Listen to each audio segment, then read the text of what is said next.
Quand on débute en photographie, on a souvent tendance à centrer notre sujet. Puis on commence à s'intéresser à la composition, on lit des trucs, on se prend des remarques, et on découvre des choses comme l'équilibre asymétrique, la règle des tiers ou encore la spirale dorée. Et à partir de ce moment-là, on ne centre plus jamais notre sujet et on cherche toujours à le décaler à chaque fois. Et on devient même centrophobe. Bien sûr, centrophobe est un terme qui n'existe pas, je l'ai juste inventé là pour rigoler, c'est juste pour dire qu'on a peur de centrer.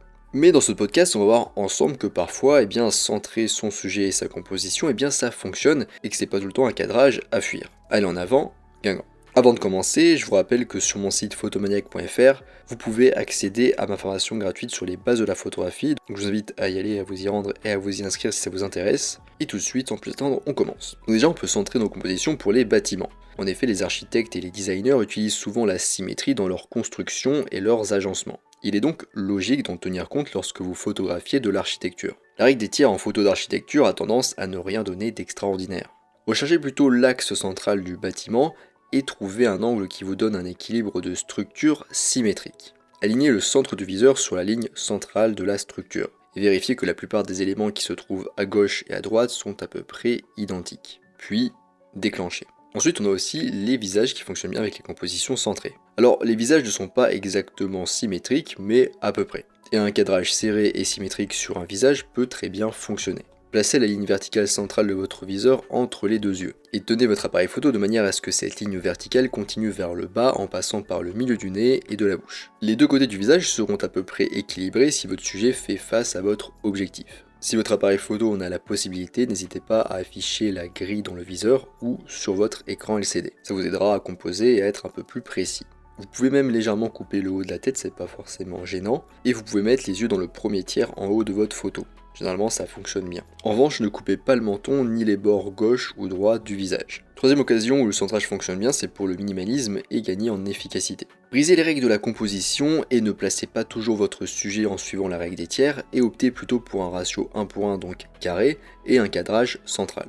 La composition centrée se prête bien aux photos carrées et aux compositions minimalistes. Recadrer au ratio 1:1 en post-traitement si besoin, et notamment c'est intéressant de faire ce recadrage s'il n'y a rien d'intéressant sur les bords de votre photo, si vous êtes en orientation paysage, donc à gauche ou à droite, et c'est intéressant du coup d'enlever aussi le haut ou le bas de la photo en orientation portrait s'il n'y a rien d'intéressant du coup en haut ou en bas. Quatrième intérêt du cadrage centré, la simplification. La composition centrale est la manière la plus simple de composer. C'est pourquoi la plupart des nouveaux photographes l'utilisent sans y penser. En fait, c'est naturel. Parce qu'en effet, quand on regarde quelque chose dans la vie réelle, quand c'est notre centre d'attention, on va se placer parfaitement face à lui et on va le mettre en plein milieu de notre champ de vision. Il est donc normal et naturel de faire de même avec un appareil photo lorsqu'on commence à l'utiliser. Mais notre vision n'est pas limitée par des bords et des coins de cadre, comme le sont nos photos. Ainsi, une photo simplifie notre vision du monde réel. Et placer notre sujet au centre du cadre amplifie encore plus ce phénomène.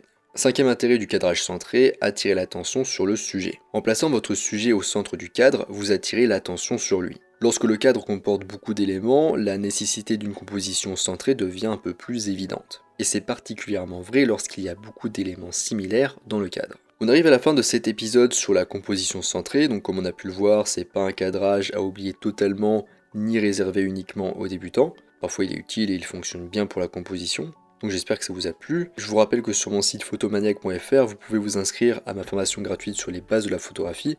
Donc n'hésitez pas à y aller et à vous y inscrire si ça vous intéresse comme sujet. Moi je vous laisse ici à votre cadrage centré et je vous dis à bientôt sur les internets mondiaux.